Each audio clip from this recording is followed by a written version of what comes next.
तो दोस्तों, जैसे कि हमारे सामने दस्तारबंदी का ये अमल जारी है, साकिबुल हसन इब्न जलील अख्तर और मोहम्मद ओसामा इब्न इखलासुर रहमान, मैं उनके साथ साथ गुजारिश करूंगा हमारे साबिक वजीर तालीम जनाब रामपाल महतो साहब से और हमारे मुखिया जी से कि आप दोनों भी तशरीफ लाएं और हमारे बच्चों के सिरों पर पगड़ी बांधें।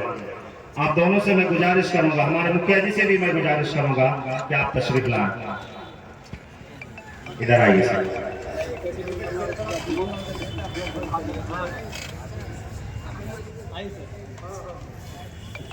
दोस्तों, ये अमल पगड़ी बांधने वाला है। अभी पगड़ी बांधा जा रहा है मोहम्मद ओसामा इब्न इखलासुर रहमान के सरों पर। मोहम्मद ओसामा इब्न इखलासुर रहमान जो कि अररिया से ताल्लुक रखते हैं, उस बाप को मैं मुबारकबाद देता हूँ जिसने ऐसा मासूम और ऐसा लाल पैदा किया, जिसने अपने सीने में 30 पारा कुरान को महफूज कर लिया।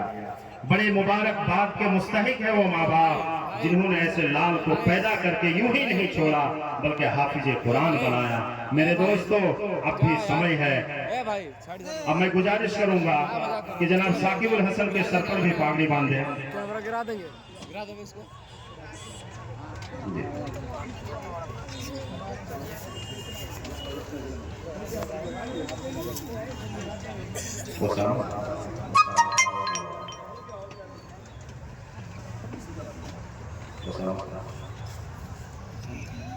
साकिबुल हसन, अब मैं गुजारिश करूंगा कि साकिबुल हसन के सर पर जो पगड़ी बांधेंगे वो हमारे कारी व हाफिज मोहम्मद ज़काउल्लाह साहब होंगे, मौलाना इरफान सनाविली साहब होंगे, मौलाना फिरोज अख्तर साहब होंगे और मौलाना अंजर नदवी साहब होंगे। आप लोगों से गुजारिश करूंगा कि आप लोग सामने आए और हमारे बच्चे के सर पर पगड़ी बांध लें।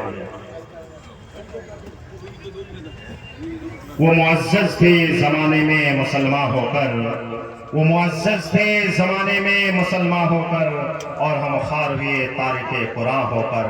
मेरे दोस्तों, यही हाफिज कुरान है, यही वो हाफिज है जिनके सीनों में 30 पारा कुरान है और इसी के जरिए से अल्लाह रब्बुल आलमीन ता क़यामत कुरान की हिफाजत फरमाएंगे। आज देखिए हमारे बच्चों के सिरों पर पगड़ी बांधी जा रही है और एक अमल होना बाकी है, असा लाठी भी दी जाएगी, जिससे मैं गुजारिश करूंगा जनाब मौलाना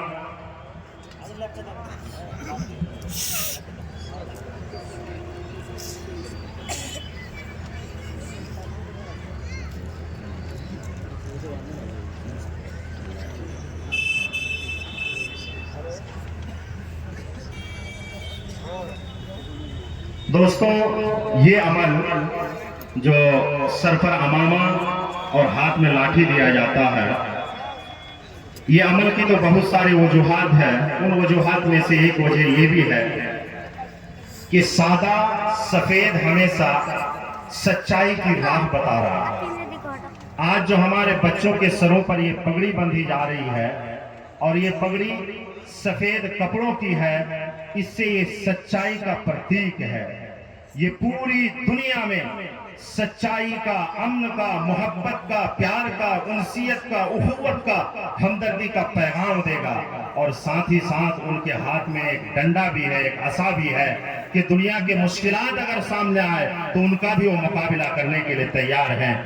उसके बाद मैं गुजारिश करूंगा जनाब अंजर साहब से और कारी अशरफ अली साहब से कि आप दोनों तशरीफ लाएं और हमारे बच्चों के हाथों में असा दें।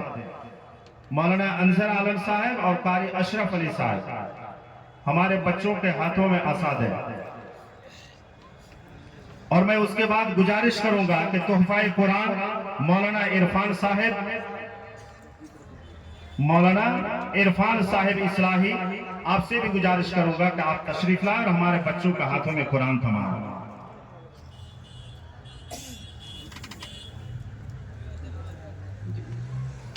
ये बड़ी खुशी की बात है कि हमारे हजरत मौलाना इरफान साहिब इस्लाही अपनी ही जानिब से दोनों बच्चों को 2 हदिया 2 कुरान के रूप में दिए हैं। अल्लाह ताला इनको भी कबूल फरमाए। मेरे ख्याल से हजरत उस्ताद भी है। ये बड़ी खुशी की बात है जब एक उस्ताद के सामने अपने शागिर्द के सरों पर पगड़ी बांधी जाए मेरे दोस्तों, हम यहाँ बैठे हैं, अज़्म करें, इरादा करें कि हम अपने बच्चों को भी कुरान पढ़ाएंगे, इंशाअल्लाह हाफिज कुरान बनाएंगे। और महज हाफिज कुरान नहीं, एक हाथ में कुरान होगा, दूसरे हाथ में साइंस की किताब होगी।